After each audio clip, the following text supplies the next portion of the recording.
നമസ്കാരം. സമുദായ രാഷ്ട്രീയവും കക്ഷി രാഷ്ട്രീയത്തിലെ അടിയൊഴുക്കവും നിർണായക സ്വാധീനം ചെലുത്തുന്ന തിരുവനന്തപുരം ലോക്സഭാ മണ്ഡലത്തിലാണ് പടയോട്ടം പാർലമെന്റിലേക്ക് ഇന്ന് എത്തി നിൽക്കുന്നത്. ഈ മണ്ഡലത്തിലെ ജയപരാജയങ്ങൾ നിർണ്ണയിക്കുന്നതിൽ സർവീസ് മേഖലയും പ്രധാന പങ്ക് വഹിക്കുന്നുണ്ട്. ഇവിടുത്തെ സാധ്യതകൾ വിലയിരുത്താൻ വോട്ടർമാരുടെ സംഘം എത്തിയിട്ടുണ്ട്. അതിനോടൊപ്പം തന്നെ നമ്മോടൊപ്പം നേതാക്കളായി CPM ജില്ലാ കമ്മിറ്റി അംഗം P. ബിജു, NSU ദേശീയ നിർവാഹക സമിതി അംഗം JS അഖിൽ, യുവമോർച്ചയുടെ ജനറൽ സെക്രട്ടറി രഞ്ജിത്ത് ചന്ദ്രൻ എന്നിവരാണ് ചർച്ചയിലുള്ളത്. ഈ ലോക്സഭാ തെരഞ്ഞെടുപ്പിൽ എന്തൊക്കെ കാര്യങ്ങളായിരിക്കും പ്രധാനമായും ഈ തെരഞ്ഞെടുപ്പിനെ സ്വാധീനിക്കുക? BJP സമൂഹത്തെ പറഞ്ഞു പറ്റിച്ചത് വളരെ പ്രധാനമായ കാര്യങ്ങളാണ്.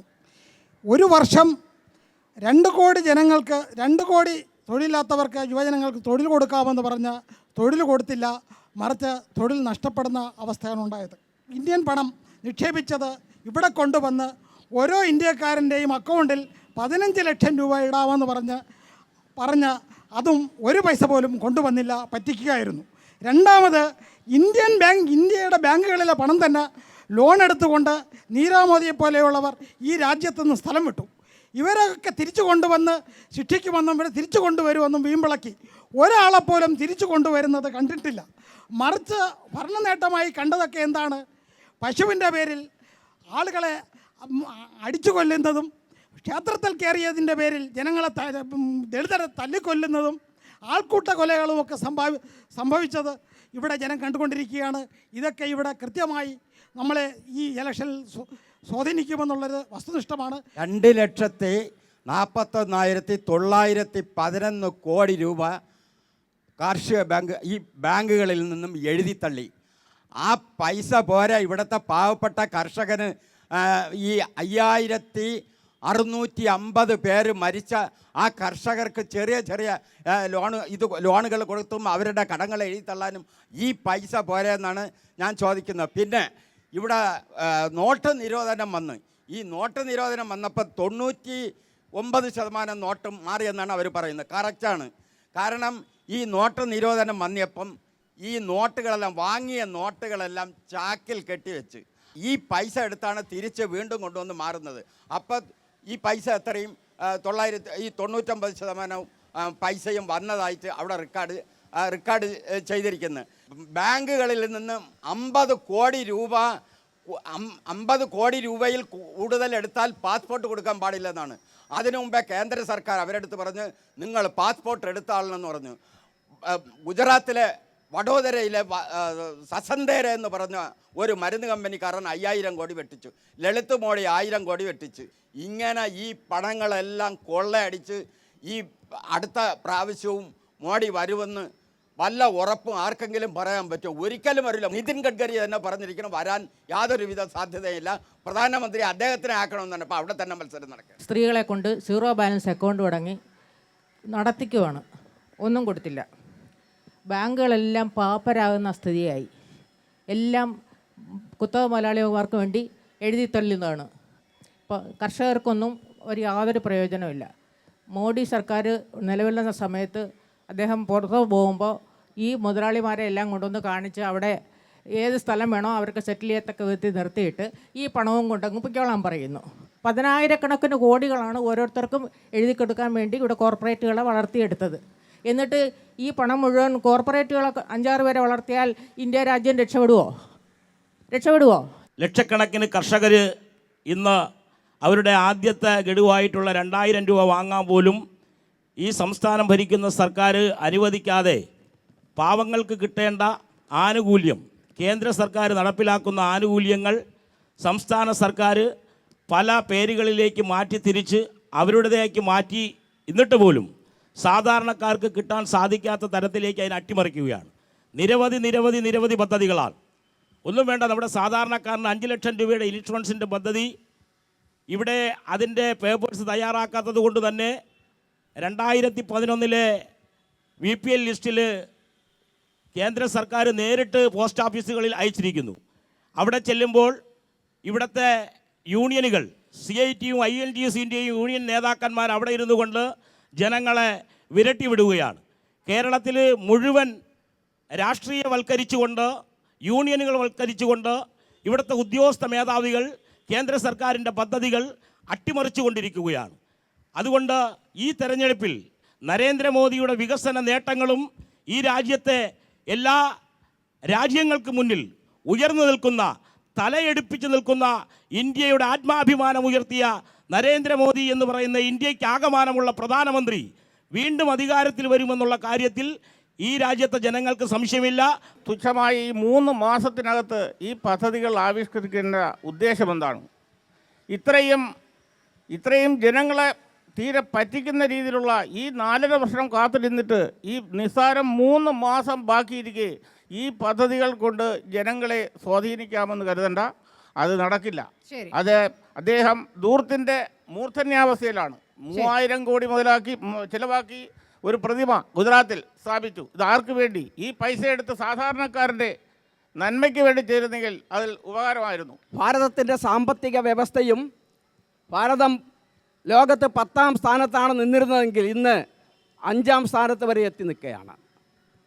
അടിക്കടി ഉയർച്ചയിലേക്ക് ഈ രാജ്യത്തെ നയിക്കുന്ന മോദി, അദ്ദേഹം കുടുംബത്തേക്ക് സ്വത്തുണ്ടാക്കുന്ന ഒരു വ്യക്തിയല്ല. ആണോ?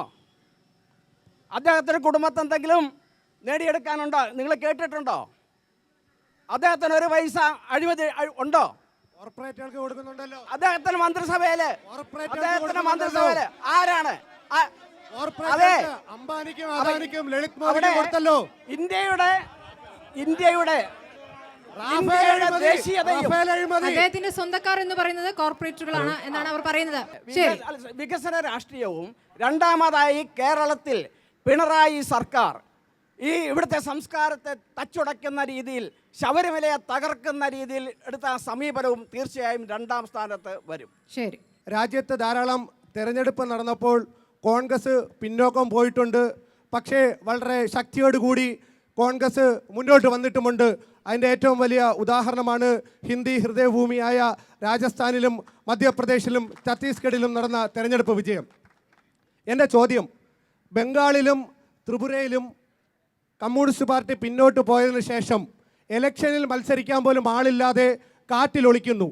യു പിയിൽ 44 MLA-മാരും MP-മാരും ഉണ്ടായിരുന്ന കമ്മ്യൂണിസ്റ്റ് പാർട്ടി, പഞ്ചാബിൽ പ്രതിപക്ഷമായിരുന്ന കമ്മ്യൂണിസ്റ്റ് പാർട്ടി, ഇന്ത്യയുടെ ആദ്യത്തെ മന്ത്രിസഭയിൽ പ്രതിപക്ഷ സ്ഥാനമുണ്ടായിരുന്ന കമ്മ്യൂണിസ്റ്റ് പാർട്ടി ഇന്ന് അധപ്പതിച്ചു കൊണ്ടിരിക്കുന്ന ഈ സാഹചര്യത്തിൽ BJP-യും കോൺഗ്രസും തമ്മിലുള്ള ഈ മത്സരത്തിൽ CPM-നും അല്ലെങ്കിൽ കമ്മ്യൂണിസ്റ്റ് പാർട്ടിക്ക് എന്ത് റോളാണ് ഉള്ളത് ദേശീയ തലത്തിൽ എന്നാണ് എൻ്റെ ചോദ്യം.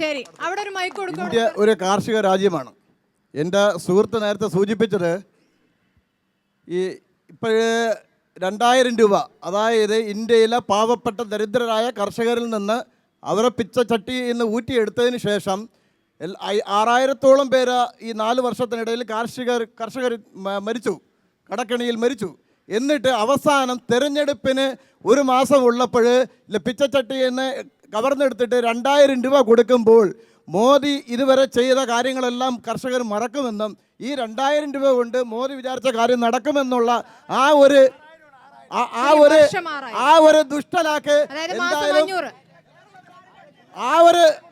ഒരു ദുഷ്ടലാക്ക് എന്തായാലും ഇന്ത്യയിലെ ജനങ്ങൾ അനുവദിക്കാൻ പോകുന്നില്ല. അതുപോലെ മറ്റൊരു കാര്യം പറഞ്ഞിട്ടുണ്ട്, എൻ്റെ സുഹൃത്ത് പറഞ്ഞു, ഇവിടെ ശബരിമലയും ഒക്കെ പറഞ്ഞു. ഈ ഏതാണ്ട് 1992 ഡിസംബർ 6-ാം തീയതിയാണ് ബാബറി മസ്ജിദ് എന്ന് പറഞ്ഞ ഒരു മഹത്തായ ഇന്ത്യയുടെ മതേതരത്വം നിലനിർത്തിയിരുന്ന ഒരു പള്ളിയെ തച്ചു തകർത്തത്.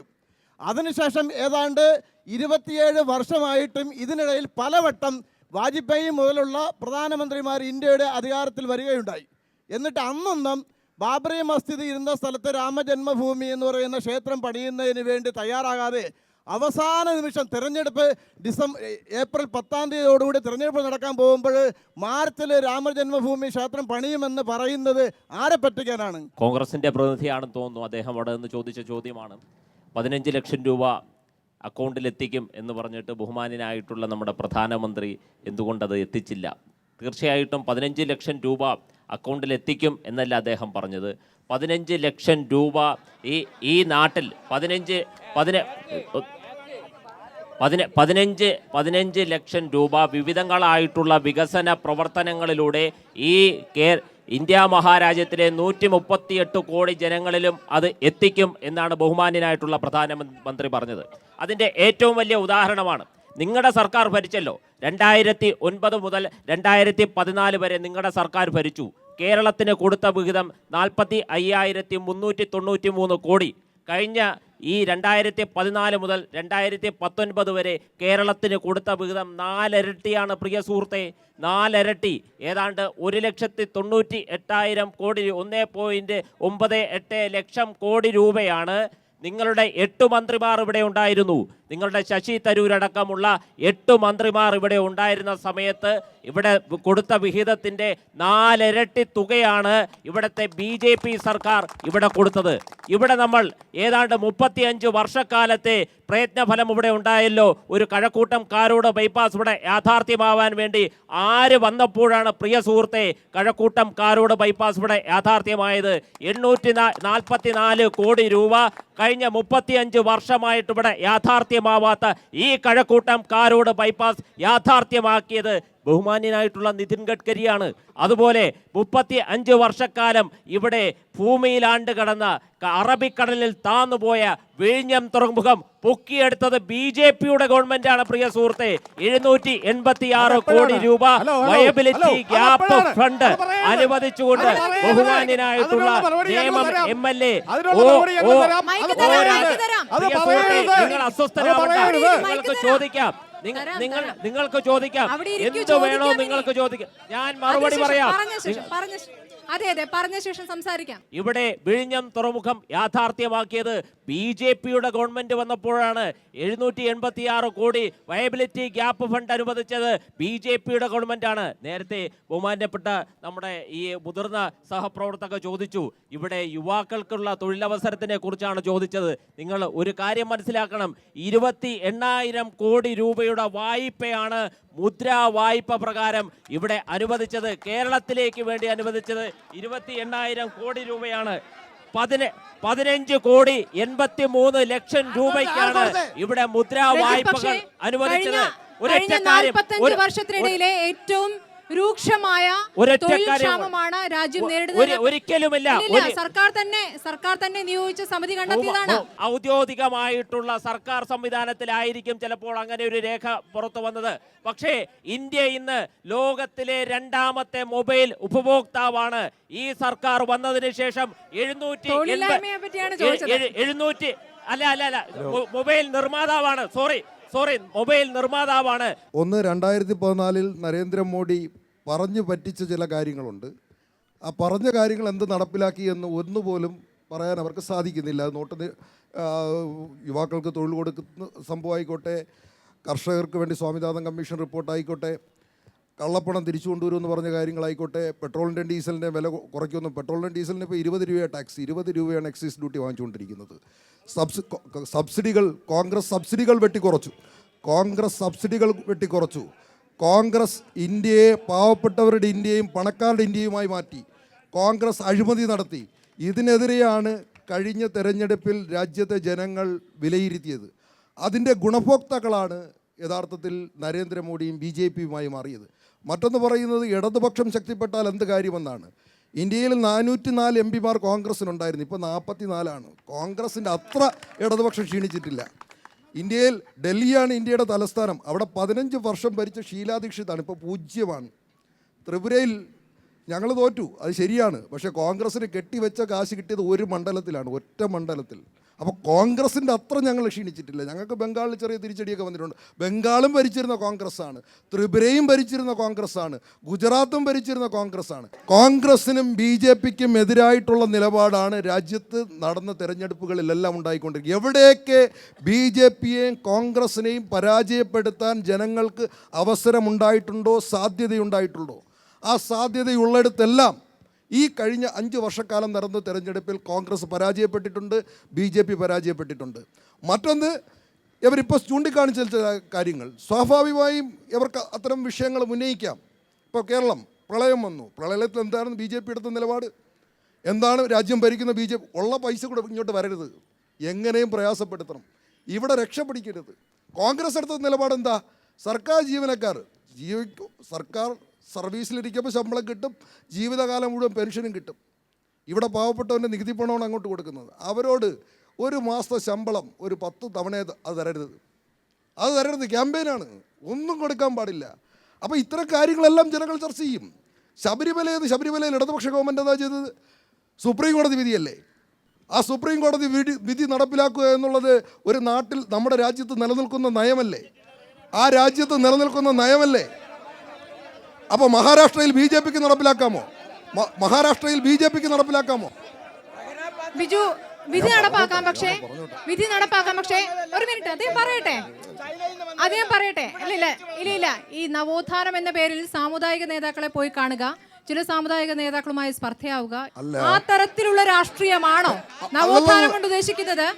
അതെ, ഒന്നാമത്തെ പ്രശ്നം, നിങ്ങൾ എന്ത് പുകമറ സൃഷ്ടിക്കാൻ ശ്രമിച്ചാലും കേരളത്തിൽ 50% വരുന്ന ചെറുപ്പക്കാരാണ്, അഭ്യസ്ത വിദ്യരായിട്ടുള്ളവരാണ്. അവർക്ക് നല്ല നിലയിൽ കാര്യങ്ങൾ മനസ്സിലാവും. സുപ്രീം കോടതി വിധിയുണ്ടായിരുന്നു. ആ സുപ്രീം കോടതി വിധി വന്നപ്പോൾ ആരാണ് ഈ നാട്ടിലെ ജനങ്ങളെ വിഘടിപ്പിക്കാൻ ശ്രമിച്ചത്? ആരാണ് ഈ നാട്ടിലെ ജനങ്ങളെ വിഘടിപ്പിച്ച്? ആ സുപ്രീം കോടതിയല്ല കുഴപ്പം. നരേന്ദ്രമോദിക്ക് സമരമില്ല. എന്തുകൊണ്ട് കേന്ദ്ര സർക്കാരിന് ഓർഡിനൻസ് കൊണ്ടുവന്നൂടാ? എളുപ്പമല്ലേ? കേന്ദ്ര സർക്കാരിന് ഏതിനും ഓർഡിനൻസ് കൊണ്ടുവരാം, ഏതിനും കൊണ്ടുവരാം. ഇന്ത്യൻ നരേന്ദ്രമോദിക്ക് നിങ്ങൾ കണ്ടില്ലേ ഇപ്പോൾ സംവരണം കൊണ്ടുവന്നത്? 1 മണിക്കൂർ വേണ്ടി, 1 ദിവസമല്ലേ വേണ്ടിയെടുത്തോളൂ. വർണ്ണഘടനയ്ക്ക് തന്നെ വിരുദ്ധമായിട്ട് സംവരണം കൊണ്ടുവന്നില്ലേ? ഇല്ല, അതിന് നിങ്ങൾക്കും എതിരഭിപ്രായമില്ല.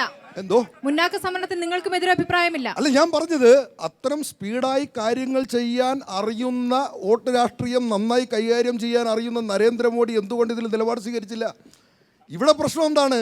ഇവിടെ കേരളത്തിലെ ജനങ്ങൾ വിഡ്ഢികളൊന്നുമല്ല. നിങ്ങൾ സുപ്രീം കോടതി ഭരണഘടനാ ബെഞ്ച് ഒരു വിധി വരുമ്പോൾ നിങ്ങളിവിടെ സ്വാമിയെ ശരണമയ്യപ്പ എന്ന് പറഞ്ഞുകൊണ്ട് പിണറായി വിജയനെ പോലീസ് സ്റ്റേഷനിലും സെക്രട്ടറിൻ്റെ നടയിലും പോയി ചീത്ത വിളിച്ചാൽ അത് അംഗീകരിച്ച് തരില്ല കേരളത്തിലെ ജനങ്ങൾ. നിങ്ങളല്ലേ ഇവിടെ കുഴപ്പമുണ്ടാക്കിയത്? ശബരിമലയിൽ ഒരു സമാധാന അന്തരീക്ഷം നിലനിൽക്കുന്ന അവിടെ പോയി കാണിച്ചെന്തൊക്കെയാ? കമ്പും തടിയും പാറക്കല്ലും നെയ്ത്തേങ്ങയും ആൾക്കാർ നെഞ്ചിലടിയും പച്ച ചീത്തയും. ഇതാണ് ശബരിമല. ആൾക്കാർ അതിനാണ് അവിടെ പോകുന്നത്. അവിടെ സുപ്രീം കോടതിയിലല്ലേ പോകേണ്ടത്? അതൊക്കെ മനസ്സിലാക്കാനുള്ള വിവേകം, അതൊക്കെ മനസ്സിലാക്കാനുള്ള ധാരണ കേരളത്തിലെ ജനങ്ങൾ വിഡ്ഢികളാക്കാൻ കഴിയില്ല. അത് BJP ഭരിച്ചാലും കഴിയില്ല, കോൺഗ്രസ് ഭരിച്ചാലും. അപ്പോൾ ശബരിമല നിങ്ങൾക്ക് അനുകൂലമായ സാഹചര്യം ഉണ്ടാക്കുമെന്നാണ് ബിജു പറയുന്നത്. ഇത് വർഗീയവാദികൾക്കെതിരെയുള്ള ശക്തമായ ഒരു തിരിച്ചടി കൊടുക്കുന്നതിനു വേണ്ടി വരുന്ന ഒരു തെരഞ്ഞെടുപ്പാണ്. ആ തെരഞ്ഞെടുപ്പിനെ ഇന്ത്യയിലെ മുഴുവൻ ജനങ്ങളും അത്യതീതമായ പ്രാധാന്യത്തോടു കൂടി തന്നെയാണ് കാണുന്നുണ്ടെന്ന കാര്യത്തിൽ യാതൊരുവിധ സംശയവുമില്ല. നേരത്തെ ഇവിടെ ആരോ സംസാരിക്കുകയുണ്ടായി, ഇന്ത്യയുടെ ഹൃദയഭൂമിയിൽ മധ്യപ്രദേശിലും ഛത്തീസ്ഗഡിലും കോൺഗ്രസിനുണ്ടായ വിജയം. നമ്മൾ തുടക്കത്തിൽ ഇവിടെ BJPയുടെ പ്രതിനിധി പറഞ്ഞു കർഷകർക്ക് വേണ്ടി 2000 രൂപ കൊടുത്ത കാര്യം. നമ്മൾ മനസ്സിലാക്കേണ്ടത് 6000 രൂപ കൊടുക്കുന്ന വാർഷിക വരുമാനത്തിൽ കർഷകർക്ക് ദിനം പ്രതി കിട്ടുന്നത് വെറും 16 രൂപയാണ്. ആ 16 രൂപയ്ക്ക് ആ പാവങ്ങളെ പറഞ്ഞു പറ്റിക്കുന്ന ഒരു നിലപാടാണ് ഇവിടുത്തെ BJPയുടെ ഗവൺമെൻറ് ഭാഗത്തു നിന്നുണ്ടായിരിക്കുന്നത്. ഒരു കാര്യം തുറന്നു പറയാം, നിങ്ങൾ മനസ്സിലാക്കേണ്ടത്, നിങ്ങൾ അതെങ്കിലും കൊടുത്തല്ലോ സാറേ എന്നിപ്പോൾ ചോദിച്ചു. ഞാൻ പറയുന്ന മറുപടി മധ്യപ്രദേശിലും, ഞാൻ പറയുന്ന കേൾക്കൂ, അസഹിഷ്ണുത കാണിക്കരുത്. ഞാൻ പറയുന്ന കേൾക്കൂ. മധ്യപ്രദേശിലും ഛത്തീസ്ഗഡിലും ബഹുമാനപ്പെട്ട രാഹുൽ ഗാന്ധിയുടെ നേതൃത്വത്തിൽ അധികാരമേറ്റ ഗവൺമെന്റ് എന്താ ചെയ്തത്? കാർഷിക കടം എഴുത്തള്ളി. ആദ്യം ചെയ്ത തീരുമാനം അതാ, കാർഷിക കടം എഴുത്തള്ളി. ഇവിടെ നിങ്ങൾ മനസ്സിലാക്കേണ്ടത്, നിങ്ങൾ കർഷകരുടെ പേര് പറഞ്ഞ് അധികാരത്തിൽ വന്നു, നിങ്ങൾ പെട്രോൾ ഡീസൽ വിലയുടെ പേര് പറഞ്ഞ് അധികാരത്തിൽ വന്നു. എന്നിട്ട് എന്താ ചെയ്തത്? ഇവിടെ ഏറ്റവും റെക്കോർഡ് വിലയിലാണ് പെട്രോൾ ഡീസൽ വില. ഇന്ന് പെട്രോൾ ഡീസൽ വില റെക്കോർഡ് ഭൂരിപക്ഷത്തിലാണ്. ഇവിടെ നിങ്ങൾ മനസ്സിലാക്കേണ്ടത്, അഖിൽ, പക്ഷേ പെട്രോൾ ഡീസൽ വില നിർണയാവകാശം എടുത്തു കളഞ്ഞത് കോൺഗ്രസ് ആണല്ലോ. അതിന്റെ ഉത്തരവാദിത്വം അപ്പോൾ നിങ്ങൾക്കുണ്ട്. ടാക്സുമായി ബന്ധപ്പെട്ട് അദ്ദേഹത്തെ കേൾക്കാനുള്ള സഹിഷ്ണുത കാണിക്കൂ. ടാക്സുമായി ബന്ധപ്പെട്ട കാര്യങ്ങൾ എടുക്കേണ്ടത് കേന്ദ്ര ഗവൺമെന്റ് ആണ്.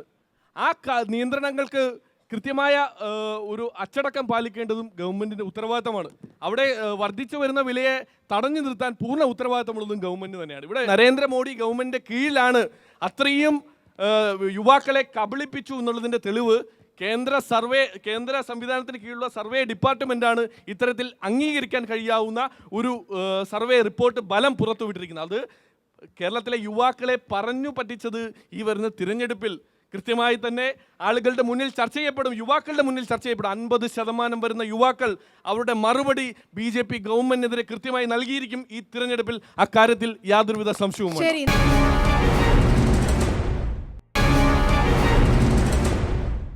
കേരളത്തിൽ ഇപ്പം പിണറായി ഗവൺമെൻറ്റാണ് അധികാരത്തിലിരിക്കുന്നത്.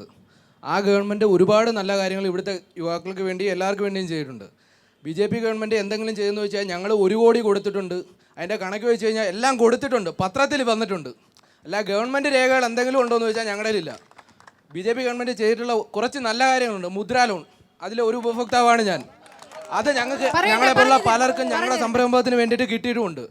പക്ഷേ റാഫേൽ അഴിമതി ചോദിച്ചു കഴിഞ്ഞാൽ ബബ്ബ അഴിമതിയെക്കുറിച്ച് എന്ത് ചോദിച്ചു കഴിഞ്ഞാലും നമ്മുടെ പ്രധാനമന്ത്രിക്ക്, ബഹുമാനപ്പെട്ട നമ്മുടെ പ്രധാനമന്ത്രിക്ക് ഒരു പത്രമാധ്യമത്തിനെ കാണാനും പറ്റില്ല, ഒന്നിനും പുള്ളിക്കാരന് ധൈര്യമില്ല. പിണറായി ഗവൺമെൻറ്റിന് നമ്മുടെ കോടതി വിധി നടപ്പാക്കാൻ ഞാൻ എല്ലാ ഗവൺമെൻറ് ഒരു ചെറിയൊരു രൂപം പറയാം. കോടതി വിധി, നമുക്ക് സുപ്രീം കോടതി വിധി വന്നു. ശബരിമലയെക്കുറിച്ച് എന്തെങ്കിലും ശ്രീധര പിള്ളേരുടെ അടുത്ത് ചോദിച്ചു കഴിഞ്ഞാൽ ഞങ്ങൾ വിധിയെ മാനിക്കുന്നു. പിറ്റേന്ന് രാവിലെ വയ്ക്കുമ്പം വിധിയെ ഞാൻ മാനിച്ചെന്ന് പറഞ്ഞോ? ഇല്ലല്ലോ.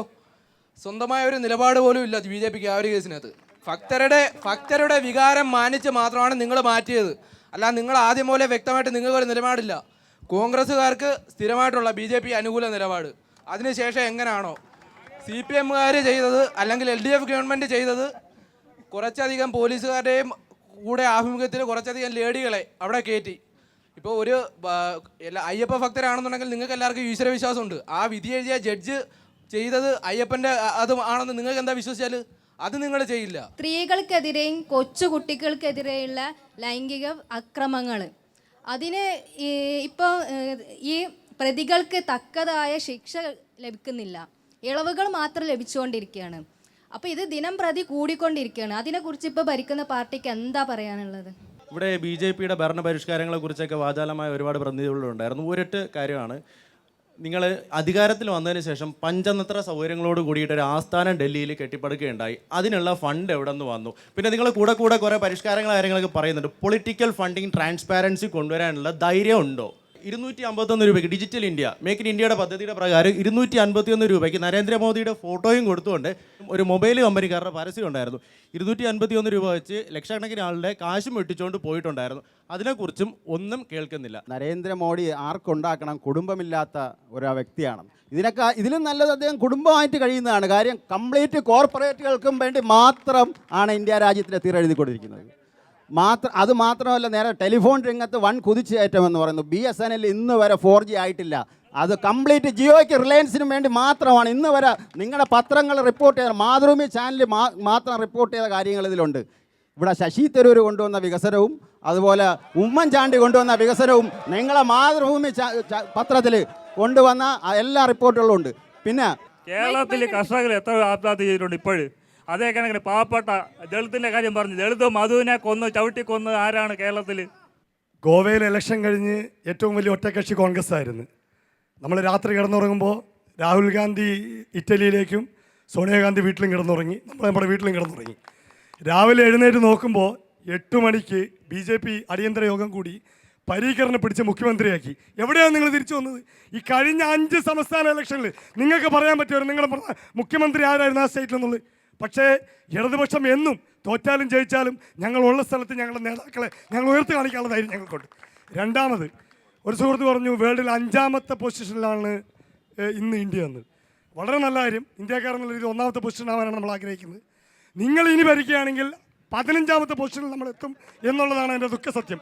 കാര്യം 10 ലക്ഷം കോടി രൂപ, 11 ലക്ഷം കോടി രൂപയുടെ ബഡ്ജറ്റാണ് ഒരു വർഷം നമ്മുടെ രാജ്യത്ത് സമർപ്പിക്കുന്നത്.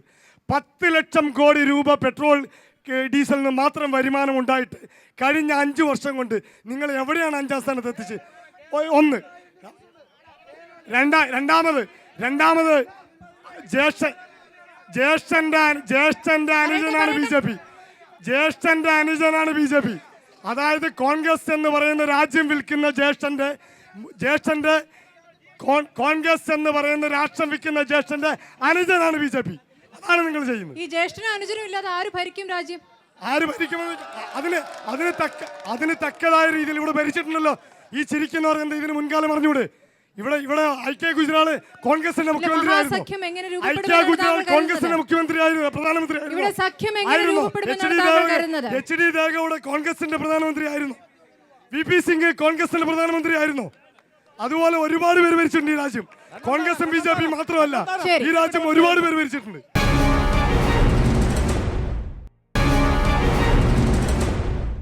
ഈ ശബരിമല വിഷയം ഒരു കാര്യവുമില്ലാതെ BJPയെ കൊണ്ട് ഉറങ്ങിക്കിടന്ന പൂച്ചക്കുട്ടിയെ തട്ടി ഉണർത്തിയ പരിപാടിയാണ് ഇവിടെ മാർക്സിസ്റ്റുകാർ ഇവിടെ കാണിച്ചത്. കാരണം എന്ന് പറഞ്ഞാൽ BJP എന്താണെന്ന് നമ്മൾ മനസ്സിലായിക്കൊണ്ടിരിക്കുന്ന സമയത്താണ് ഇവിടെ ശബരിമല വിഷയം ഒന്നും കൂടെ തട്ടിപ്പൊക്കി കൊണ്ടുവന്ന് BJPയോടെ വളർത്തുന്നത് CPM ആണ്. ശബരിമല വിഷയത്തിൽ നമ്മൾക്കത് മനസ്സിലായ കാര്യമാണ്. പിന്നെ വേറൊരു കാര്യം, ഏറ്റവും മനുഷ്യൻ്റെ പ്രാഥമികമായ ആവശ്യം എന്ന് പറയുന്നത് ജീവിക്കാനുള്ള അവകാശമാണ്. ജീവനുണ്ടെങ്കിൽ മാത്രമേ ഇവിടെ നിന്ന് സംസാരിക്കാൻ പോലും പറ്റുകയുള്ളൂ. ഇവിടെ കുതിരപ്പുറത്ത് കയറിയെന്ന് പറഞ്ഞ് ഒരു ദളിതന് ബീഹാറിലാണ് തോന്നുന്നു BJP-കാരന്മാർ അടിച്ചു കൊന്നു, വലിച്ചിറക്കി അടിച്ചു കൊന്നു BJP-കാരന്മാർ. അതുപോലെ പശുവിൻ്റെ പേരിൽ വീട്ടിൽ ഗോമാംസം സൂക്ഷിച്ചെന്ന് പറഞ്ഞിട്ട് പാവപ്പെട്ട അഖിലാഖ് എന്ന് പറയുന്ന ഒരു മനുഷ്യനെ അതുപോലെ അടിച്ചു കൊന്നു. അതുപോലെ ജുനൈദ് എന്ന് പറയുന്ന ഒരു ചെറുപ്പക്കാരനെ ഈ BJP-കാർ അടിച്ചു കൊന്നു. ഇതിൽ നിന്ന് ഒട്ടും വ്യത്യസ്തമല്ല കേരളത്തിലെ അവസ്ഥ. ഒരു ചെറിയ പോസ്റ്ററിൻ്റെ പേരിൽ 19 വയസ്സായ കൃപേഷ് എന്ന് പറയുന്ന ചെറുപ്പക്കാരനെ ഒരു കണ്ണിച്ചോരയില്ലാതെ വെട്ടിക്കൊന്ന ചെറ്റകളാണ് ഈ CPM ഇവിടുത്തെ.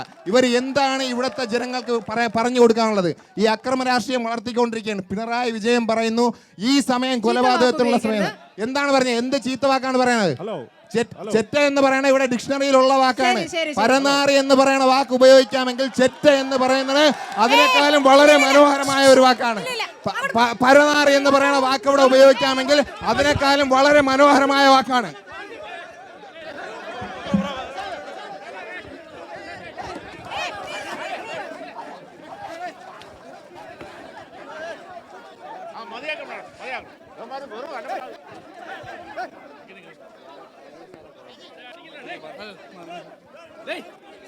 പിടിച്ചിരുത്ത് പ്ലീസ്.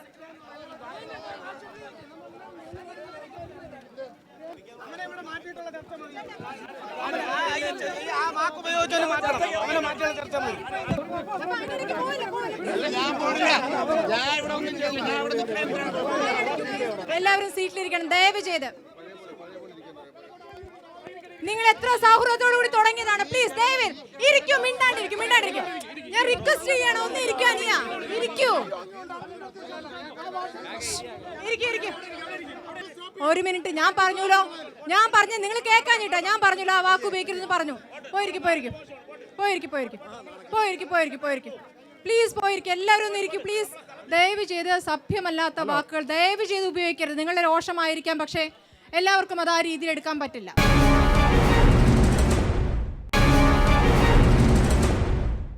കോൺഗ്രസും BJPയും വളരെ നീചമായൊരു രാഷ്ട്രീയ കളിയാണ് നടത്തുന്നത്. അവർക്ക് ഈ തെരഞ്ഞെടുപ്പിൽ ഇതേ ചെയ്യാൻ കഴിയും എന്നവർ ബോധ്യപ്പെടുത്തി.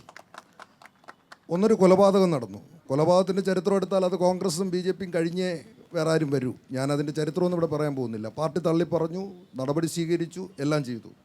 നടക്കാൻ പാടില്ലാത്തൊരു സംഭവം. എന്ത് നീചമാണ് ഞാൻ പറഞ്ഞോട്ടെ എന്ത് നീചമാണ് ഒരു സുപ്രീം കോടതി വിധി ഒരു ഗവൺമെൻറ് നടപ്പിലാക്കിയതിൻ്റെ പേര് അല്ലെങ്കിൽ നടപ്പിലാക്കാൻ ആവശ്യമായിട്ടുള്ള നിലപാട് സ്വീകരിച്ചതിൻ്റെ പേരിൽ അതൊരു തിരഞ്ഞെടുപ്പ് ക്യാമ്പയിൻ. ആ തിരഞ്ഞെടുപ്പ് ക്യാമ്പയിൻ എടുക്കേണ്ട ഉദ്ദേശം എന്താണ്? വിശ്വാസികളെ വൈകാരികമായി 10 വോട്ട് കിട്ടുമോ? അതാണ്. അല്ലാതെ ഒരു രാഷ്ട്രീയമില്ല. കാരണം ഇവരെന്താ നിലപാട് സ്വീകരിച്ചത്? കോൺഗ്രസ് എന്താ പറയുക? ഹിസ്റ്റോറിക് ജഡ്ജ്മെൻറ്റ് കേന്ദ്രം. BJP എന്താ നിലപാട് സ്വീകരിച്ചത്? അവിടെ 2 മാർച്ച് നടന്നപ്പോൾ ഇവരെല്ലാം മാറി. രണ്ടാമത്തെ പ്രശ്നം ഇവിടെ സ്ത്രീ സുരക്ഷയുമായി ബന്ധപ്പെട്ടാണ്. യഥാർത്ഥത്തിൽ കഴിഞ്ഞ ഇടതുപക്ഷ ഗവൺമെൻറ്റിൻ്റെ വിജയത്തിലേക്ക് നയിച്ചതിൻ്റെ ഒരു പ്രധാനപ്പെട്ട ഘടകം ജിഷ സംഭവവും ആ ജിഷ സംഭവവുമായി ബന്ധപ്പെട്ട് കേരളത്തിൽ ഉയർന്നു വന്ന വികാരവുമാണ്. അതിൽ ഇടതുപക്ഷ ഗവൺമെൻറ് വന്നതിന് ശേഷം ചെയ്തെന്താ? സ്ത്രീകൾക്ക് പ്രത്യേക വകുപ്പ്. ഇവിടെ എത്ര പ്രമാണിമാരായിക്കോട്ടെ. ഇപ്പോൾ ദിലീപ്, നിങ്ങളെല്ലാം പറഞ്ഞില്ലേ ഒന്നും സംഭവിക്കാൻ പോകുന്നില്ല.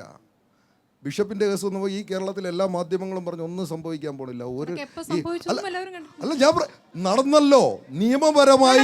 നിയമപരമായി ഒരു സർക്കാർ നടപടി സ്വീകരിക്കും. സ്ത്രീ സുരക്ഷയ്ക്ക് പ്രധാന പ്രാധാന്യം ഒരു ഗവൺമെൻറ് നൽകുന്നത് കൊണ്ടാണ് ഏത് പ്രമാണിയായിരുന്നാലും ശരി തന്നെ, ഏത് തരത്തിലുള്ള സ്വാധീനമുള്ള ആളായിരുന്നാലും ശരി തന്നെ ഗവൺമെൻറ് നിലപാട് സ്വീകരിക്കുകയും നടപടി. ഇപ്പോൾ ഉമ്മൻചാണ്ടി ആണെങ്കിൽ നടക്കുമോ? നിങ്ങളത് പറഞ്ഞാൽ മതി. പീതാംബരനും മറ്റ് പ്രതികൾക്കും ഉച്ചയ്ക്ക് ഊണ് മുതൽ നല്ല വസ്ത്രം വരെ കൊടുക്കുന്നത് അവിടുത്തെ ഏരിയ കമ്മിറ്റിയും ലോക്കൽ കമ്മിറ്റിയും ഒക്കെയാണ്.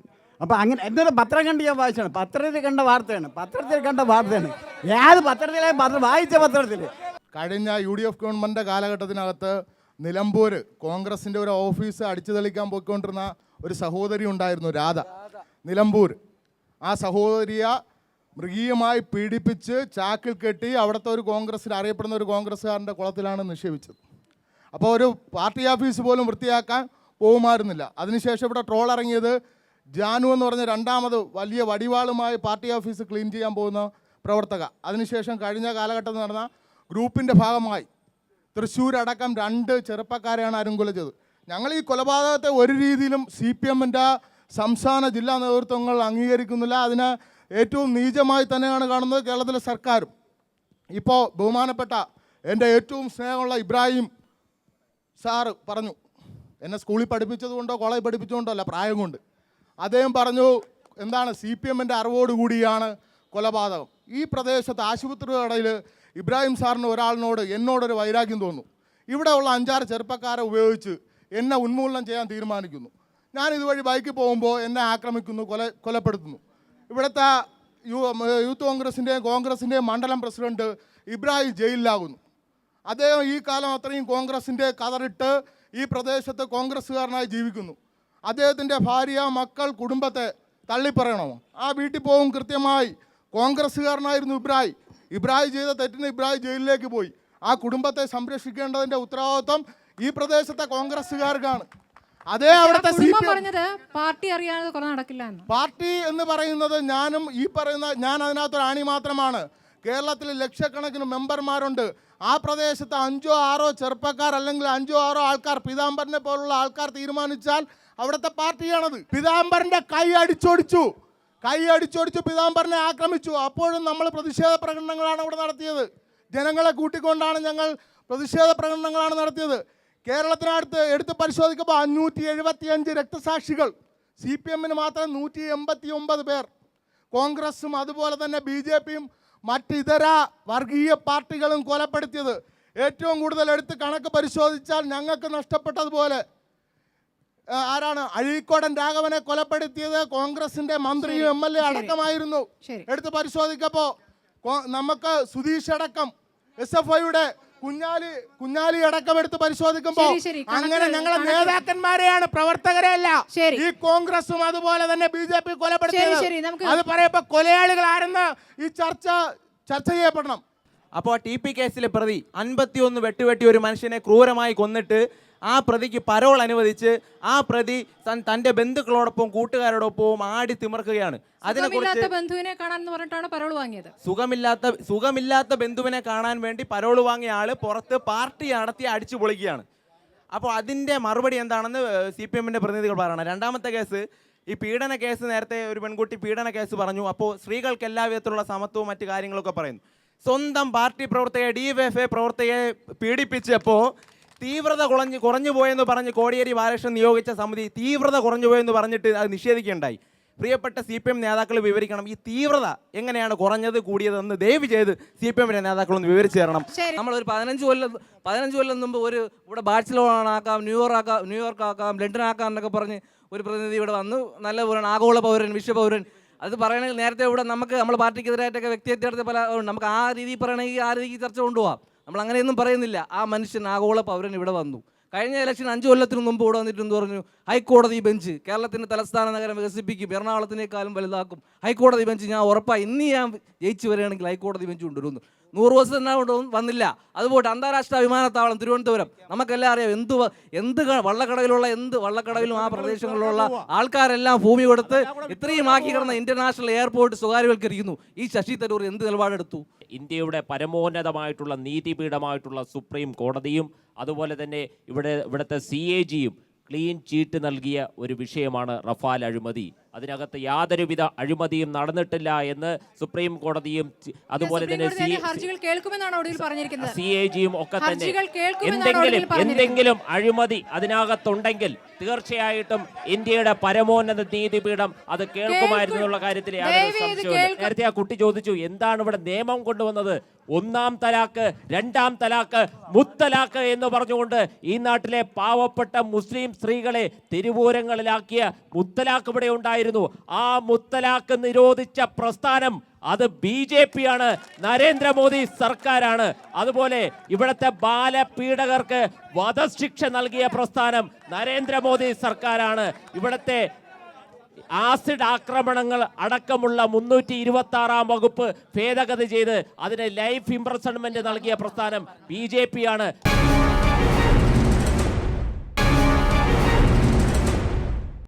കേരളത്തിൽ പിണറായി വിജയൻ മുഖ്യമന്ത്രി ആയതിനു ശേഷം 20 രാഷ്ട്രീയ കൊലപാതകങ്ങളാണ് കേരളത്തിൽ നടന്നിട്ടുള്ളത്. ഇവിടെ BJPയെ സംബന്ധിച്ചിടത്താണെങ്കിൽ ഇന്ത്യ ഒട്ടുക്കെ പശുവിൻ്റെ പേരിലും ബീഫ് കഴിച്ചതിൻ്റെ പേരിലും കൊലപാതകങ്ങൾ നടക്കുമ്പോൾ എൻ്റെ ചേട്ടാ അസഹിഷ്ണുത പാടില്ല. ഞാൻ വളരെ സമാധാനത്തോടു കൂടിയാണ് പറയുന്നത്. അതെ, ഞാൻ പറയുന്ന കാര്യത്തിനകത്ത് പറഞ്ഞതിന് ശേഷം മറുപടി പറഞ്ഞാൽ കുഴപ്പമില്ല. ഇന്ത്യയിൽ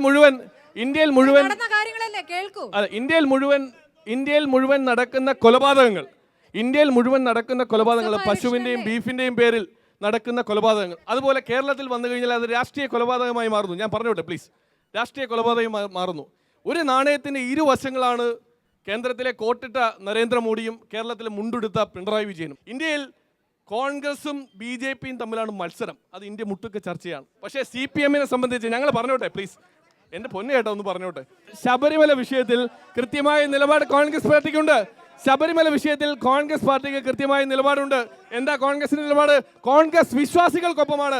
രാഹുൽ ഗാന്ധി ആദ്യമേ എടുത്തൊരു തീരുമാനം ജെൻഡർ ഇക്വാലിറ്റിക്ക് വേണ്ടിയിട്ടാണ്. ആ ജെൻഡർ ഇക്വാലിറ്റിക്ക് വേണ്ടി എടുത്ത നിലപാട് അദ്ദേഹം ഇപ്പോഴും തുടരുന്നു. പക്ഷേ കേരളത്തിൻ്റെ പ്രത്യേക സാഹചര്യം മനസ്സിലാക്കിക്കൊണ്ട് ഇവിടുത്തെ നേതാക്കൾ കൃത്യമായി അദ്ദേഹത്തെ ബോധ്യപ്പെടുത്തിയപ്പോൾ തന്നെ അദ്ദേഹം ദുബായിൽ നടന്ന കൺവെൻഷനിൽ ശബരിമല വിഷയത്തിൽ കേരളത്തിലെ കോൺഗ്രസിന്റെ നിലപാട്, കേരളത്തിലെ കോൺഗ്രസ് നേതാക്കളുടെ നിലപാട് അദ്ദേഹം വ്യക്തമാക്കി. KR മീര എന്ന് പറയുന്ന സാഹിത്യകാരിയുടെ ഫേസ്ബുക്ക് പോസ്റ്റിൽ കോൺഗ്രസിൻ്റെ IT സെല്ല് നടത്തുന്ന യുദ്ധം, ഒരു വ്യക്തിക്കെതിരെ VT ബൽറാം ഉൾപ്പെടെയുള്ള നേതാക്കന്മാരുടെ കീഴിൽ നടത്തുന്ന IT സെല്ലിൻ്റെ യുദ്ധം. എന്താണ് ജെൻഡർ ഇക്വാലിറ്റി?